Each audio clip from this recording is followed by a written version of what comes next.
தனக்கு உதவியாளராக நாட்டிய பள்ளியில் பணிபுரிய ஆள் தேவை என மது கொடுத்த விளம்பரத்தை பார்த்து நேர்காணல் வந்தவர்களை பார்த்துவிட்டு மதியம் அம்மா மேகா தன்யாவுடன் தீபாவளி ஷாப்பிங் சென்று வந்தவளுக்கு மிகவும் சோர்வாக இருக்க படுக்கையில் வந்து விழுந்தாள். என்னடி படுத்துட்ட என்று கேட்ட அன்னையிடம், ஏம்மா ரொம்ப டயர்டா இருக்குமா, இன்னைக்கு வேற ஆஃபீஸ் போகணும், ஃபர்ஸ்ட் ஷோ, அதான் தூங்கலாம்னு. ஐயோ, சாயங்காலம் மாப்பிள்ளை வீட்டுக்காரங்க வேற வரேன்னு சொல்லியிருக்காங்க, நீ இப்படி சொல்ற? என்னம்மா சொல்ற? நீ தானே நைட்டு சொன்ன, அதை நான் உன் அப்பா கிட்ட சொன்னதும் அவரு மாப்பிள்ளை வீட்டுக்கு ஃபோன்ல சொன்னாரு. அவங்களும் இன்னைக்கு நாள் நல்லா இருக்கு, நல்ல காரியத்தையும் ஏன் தள்ளி போடணும்னு சாயங்காலமே சும்மா தட்டு மாத்திக்கலாம், நிச்சயம் எல்லாம் கிராண்டா தீபாவளிக்கு அப்புறம் வச்சுக்கலாம்னு சொன்னாங்க. ஐயோ அம்மா, இன்னைக்கு எல்லாம் என்னால முடியாது, ப்ளீஸ் சொல்லிடுங்க. உங்க அப்பா வேற வெளியில போயிருக்காரு, யாரையும் கேட்காம எதுக்கு முடிவு பண்றீங்க? உங்க அண்ணனுக்கும் சந்தோஷம்தான் மது, கொஞ்சம் யாரை கேட்கணும், உன் சம்மதம் தெரிஞ்சிருச்சு, அட்ஜஸ்ட் பண்ணுடா, என் கண்ணில்ல. சரி, நான் கொஞ்ச நேரம் தூங்குறேன், ரகுக்கு ஃபோன் பண்ணி வர சொல்லிடு. ஆமா, அப்பா எங்க? அப்பா ஸ்வேதா அப்பாவோட நேத்து பார்த்தோமே, அவங்க மாப்பிள்ளை அவங்க வீடு வரைக்கும் போயிருக்காரு, ஏதோ விஷயமா. சரி நீ தூங்கு என்று விட்டு லலிதா நகர தூக்கத்தை வரவிடாமல் தடுத்ததென அவள் கண் முன்னே நடப்பவையாவும். அப்பா ஆதி வீட்டில் இருக்காரா? அப்போ நம்ம கல்யாண விஷயம் அதையும் சொல்வாரே, அதுவும் பிரகாஷுடன். சட்டென்று எழுந்தவள் தலையில் அடித்து கொண்டாள். மகிழ்ச்சியுடன் வீடு திரும்பிய ஆதி, மது பிரிஜிஷன் என பின் கண்ணாடியில் ஸ்டிக்கர் ஒட்டப்பட்டிருந்த அந்த கார் தன் வீட்டு வாசலில் நிற்க ஒரு நிமிடம் மனம் வானம் சென்று ஆனந்த கூத்தாடியது. பின் அவளுக்கு இங்கே என்ன வேலை என்று மூளை கேள்வி எழுப்ப தொப்பொன்று கீழே விழுந்தது மனது மூளையை திட்டியவாறே. அவன் காரை நிறுத்திவிட்டு உள்ளே செல்ல அப்பாவுடன் மாமாவும் மதுவின் அப்பாவும் பேசும் சத்தம் கேட்டது. இவன் அவர்கள் அருகில் செல்லவும் மூர்த்தி விடைபெற்று எழவும் சரியாக இருந்தது. சரி மகேஷ், அப்ப நானும் அப்படியே வீட்டுக்கு போய் திவ்யாவை கூட்டிட்டு மூர்த்தி வீட்டுக்கு போயிட்டு வரேன். சரண்ராஜ். சரிடா, அதுவும் நல்லதுதான், தப்பா நினைச்சுக்காதீங்க மூர்த்தி, வேலை விஷயமா சில ஆளுங்களை பார்க்கணும், அதுல சந்தேகம்னு தான் இப்போ அவசரமா உங்களையும் ராஜாவையும் வர சொன்னேன், அதான் நீங்க இவ்வளவு கூப்பிட்டும் வர முடியாத சூழ்நிலை என்றார் மகேஷ். புரியுதுங்க, இப்போ இல்லைன்னா என்ன, தட்டு மட்டும் தானே மாத்த போறோம், அதுவும் மாப்பிள்ளை வீட்டுக்காரங்க ரொம்ப ஆசைப்படுறதுனால.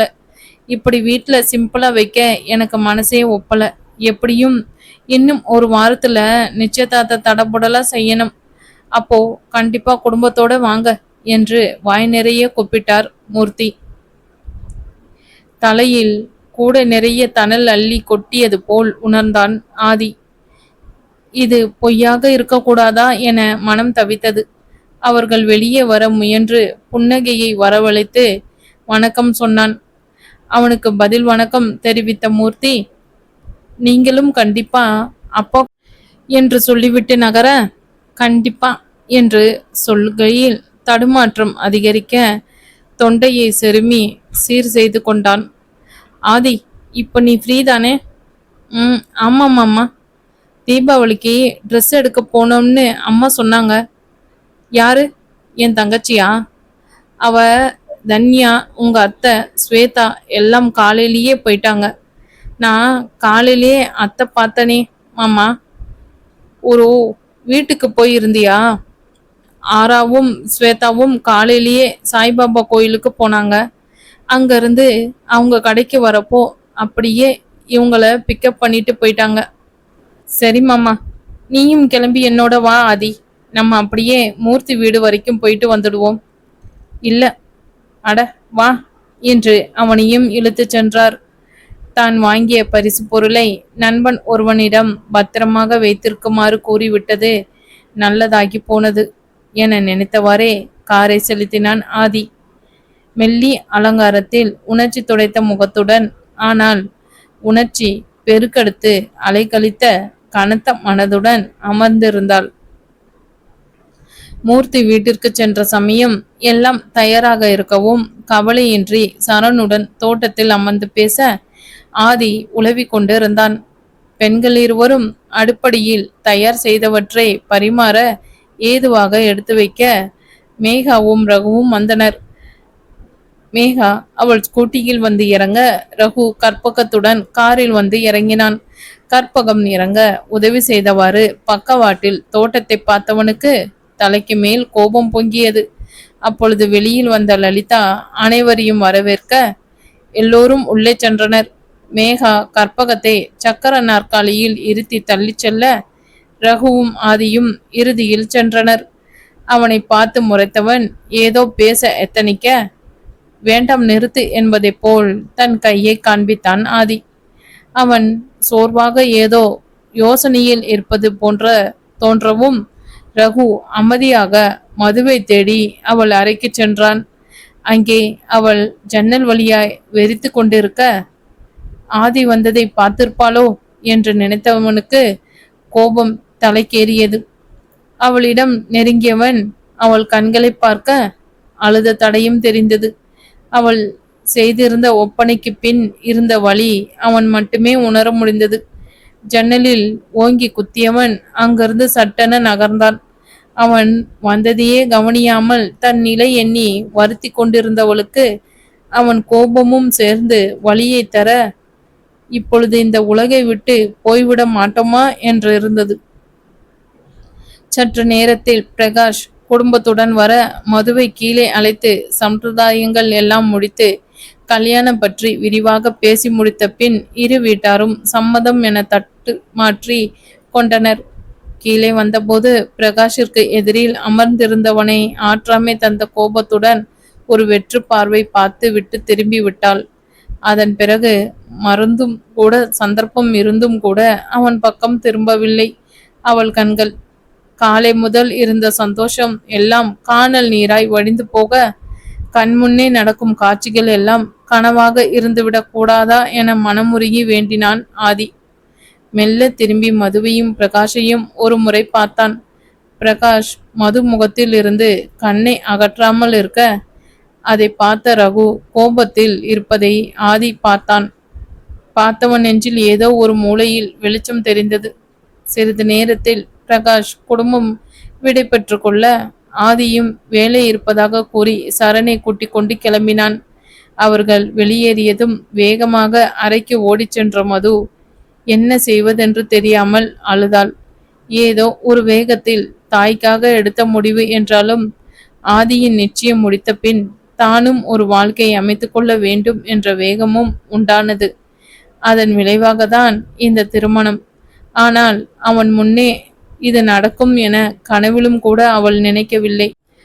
தான் தவித்ததைப் போல அவனும் தவித்திருப்பானோ, கொஞ்சமேனும் வழி இருந்திருக்குமோ என எண்ணியவளுக்கு அடி பைத்தியமே என்று மூளையிடம் இருந்து வசவுதான் கிடைத்து ரகு அவள் அறைக்குள் நுழைய வேகமாய் எழுந்து விழிநீரை துடைத்தாள்.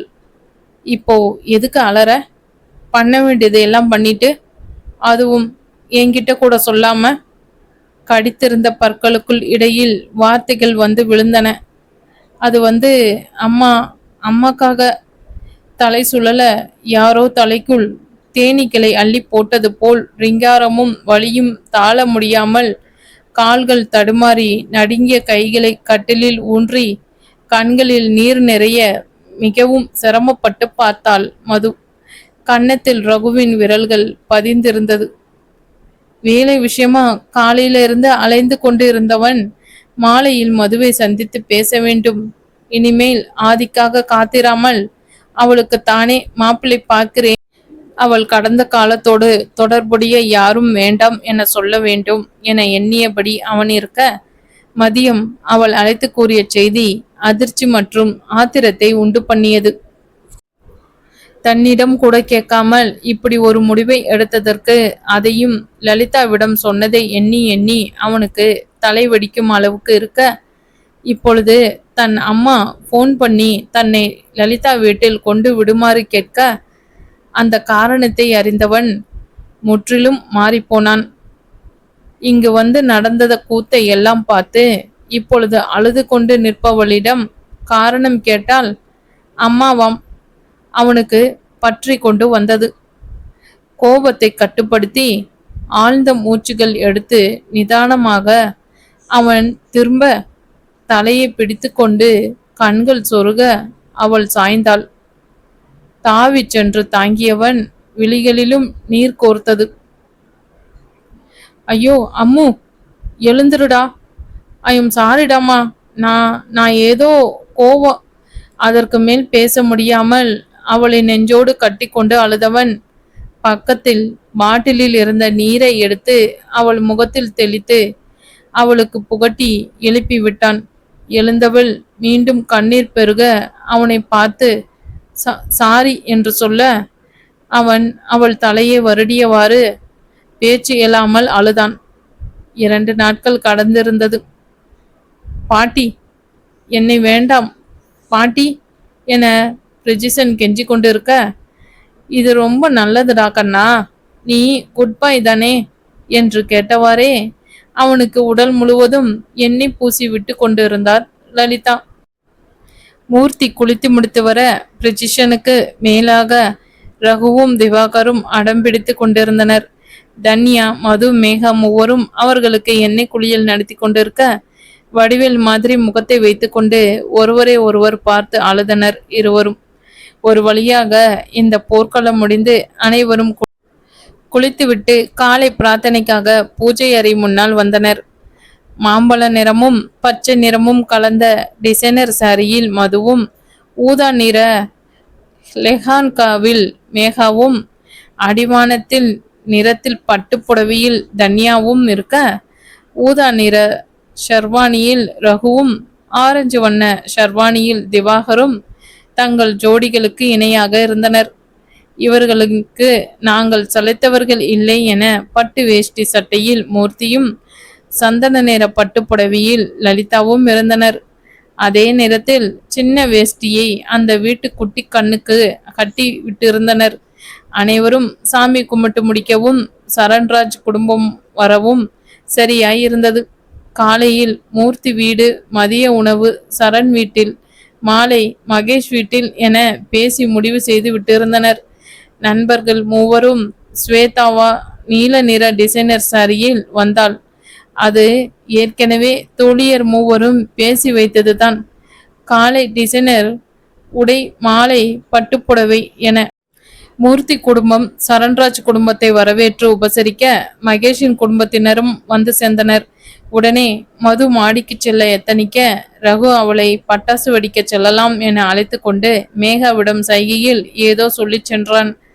ஆதி பச்சை மற்றும் மாம்பழ நிறம் கலந்த ஷர்வானியில் வந்திருந்தான். தன் ஜோடியின் உடை நிறத்தை தெரிவித்த தன் புது நண்பனை தேட அவனை காணவில்லை. எல்லோரும் உணவு உண்டு பெரியவர்கள் பேச்சில் மூழ்க இளவட்டம் பட்டாசு வெடித்து கொண்டாட சென்றது. ஒரு சரவெடியை வைக்க மதுவிடம் சொல்லிவிட்டு ரகு படாத பாடுபட்டு கொண்டிருக்க, அவள் கைகள் நடுங்க வெடி பக்கமே செல்லாமல் வைப்பது போல் பாவனை செய்து கொண்டிருந்தாள். ஸ்வேதா, மேகா, தன்யா, ஆராதனா, திவாகர், ஸ்ரீகாந்த் பின்னே வர தன் தேவதையை காணும் ஆசையில் ஆதி மட்டும் முன்னே வந்தான். அங்கு ரகுவை பார்த்தவன் கண்களாலேயே நன்றி சொல்ல, அவன் அதை ஏற்று கண்களை மது பக்கம் காட்டினான். மதுமேல் பார்வையை செலுத்தியவன் அவள் அழகில் சொக்கிதான் போனான். கூந்தல் காற்றில் அலைய நடுங்கிய கைகளில் நீளமான ஊதுவத்தியை பிடித்தவாறு சற்று குனிந்து நின்றவளை நோக்கி நடந்தான். மெல்ல நடுங்கிய அவள் கரங்களை அவன் பற்ற அவள் இவனை விழிவிரிய நோக்கினாள். இவன் ஒரு முறை அவள் கண்களுக்குள் பார்த்துவிட்டு பட்டாசை கொளுத்தி அவளையும் தன்னுடன் இழுத்து பின்னுக்கு வந்தான்.